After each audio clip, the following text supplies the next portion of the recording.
Neemuch collector कार्यालय में अपने ऊपर पेट्रोल छिड़ककर बड़िया जागीर निवासी एक युवक ने आत्मदाह करने की कोशिश की गई है। दरअसल रतनगढ़, सिंगोली और डिक्केन में शासन द्वारा पारित किए गए विभिन्न कार्यों के टेंडर्स के माध्यम से ठेका लेकर कार्य पूरा किया गया। उसके बावजूद आज तक उसकी 50 लाख रुपए के करीब की राशि बकाया चल रही है, जिसका भुगतान नहीं होने के चलते आज युवक द्वारा यह कदम उठाया गया है।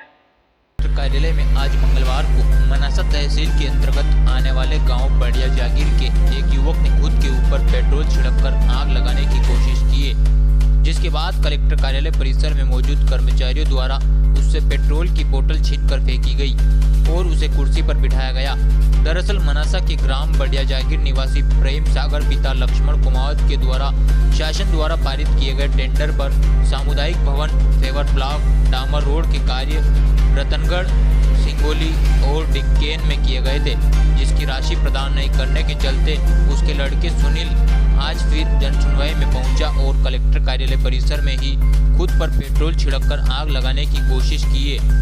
जन सुनवाई के पश्चात टीएल बैठक शुरू होने वाली थी, जिसमें मौजूद अपर कलेक्टर नेहा मीणा को सूचना मिलते ही तत्काल वह बाहर पीड़ित से मिलने पहुंची और युवक के समस्याओं को गंभीरता से लेते हुए तत्काल मौके पर ही टीएल बैठक में भाग लेने आए तीनों नगर परिषद रतनगढ़, डिक्केन और सिंगोली के सीएमओ को बुलवाया।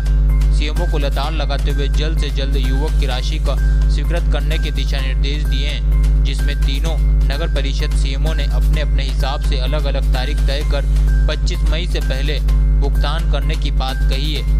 बता दें कि भुगतान नहीं होने के चलते युवक और उसके पिता कलेक्टर कार्यालय की जन सुनवाई में कई बार आवेदन दे चुके हैं। उसके पश्चात भी उनकी राशि का भुगतान नहीं हुआ था। इसके चलते आज फिर सुनील मंगलवार को जन सुनवाई में पहुंचा था और उसने खुद पर पेट्रोल छिड़क कर आग लगाने की कोशिश की है। मेरे पिताजी के द्वारा यहाँ पर 1 वर्ष से ज़्यादा हो चुका है, जो कि आवेदन दे दे के परेशान हो चुके हैं। यहाँ पर मेरा भुगतान नहीं किया जा रहा है। 50 लाख रुपए का भुगतान है जो डिक्केन, रतनगढ़ और सिंगोली में उनके द्वारा मेरे 3 वर्ष हो चुके कार्य किए को, जो कि भुगतान आज तक नहीं हुआ है और मेरे हमको साहूकार आके परेशान करने लग गया है। काहे का भुगतान है? मेरा डिक्केन में मैंने WMM रोड बनाया था और रतनगढ़ में गोरेश्वर हाल का निर्माण किया गया और सिंगोली में जो है अपना पेवर ब्लॉक का निर्माण किया गया। मुख्य जो ठेकेदार थे उनके पिताजी आते थे। आई थिंक 2 बार जन सुनवाई में वो पहले भी आ चुके हैं और उसके उन्होंने जब एप्लीकेशन दी थी उसके बाद हमने तत्काल से सीएमओ के मार्ग को निर्देशित किया गया था और पीओ डूडा को भी निर्देशित किया गया था और उनका लंबित भुगतान कर दिया जाए। बजट का अभाव बताते हुए उनके द्वारा 3 नगर पालिकाएँ हैं, डिक्केन है, सिंगोली है एंड रतनगढ़ है, जिनके द्वारा भुगतान की जो शिकायत की गई थी। तीनों ही जावद की नगर पंचायतें हैं। तो उसके उपरांत उनके द्वारा कुछ 50% का भुगतान किया गया था, लेकिन पूरा भुगतान ना होने की वजह से उनके बेटे सुपुत्र आए थे और उनके द्वारा शिकायत की गई थी कि भुगतान होना ज़रूरी है। और बात सही भी है, क्योंकि बहुत लंबे समय से उनका कार्य पूरा होने के उपरांत भी यदि भुगतान नहीं होता है तो ये लापरवाही है सीएमओस के स्तर पर भी। तो इस विषय में एक तो ये वाली बात भी है कि हमें बाकी भुगतानों का भी हम लोगों को एक परीक्षण करवाना पड़ेगा कि वो लोग कितने और भुगतान हैं जो अपने स्तर पे रोक कर बैठे हैं।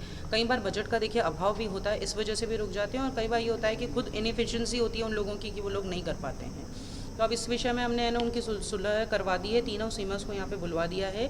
जो आवेदक थे उनके सामने ही सीएमओस को बिठा के बात करवाई है और उनके द्वारा कमिट किया गया है कि रतनगढ़ और जो डिक्केन है वो 25 तारीख तक और इस आने वाले शुक्रवार तक सिंगोली अपने बचे हुए जितने भी पेमेंट्स हैं, ड्यूज़ हैं, उनको क्लियर करवा देंगे वो लोग। और हम लोगों को ये भी सीएमओ से इंश्योर करवाना पड़ेगा कि आने वाले समय में इस तरह की समस्या ना आए।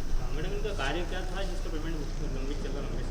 विभिन्न प्रकार के कार्य थे, अलग अलग कंस्ट्रक्शन वर्क थे, वो कपल ऑफ वर्क्स होते हैं।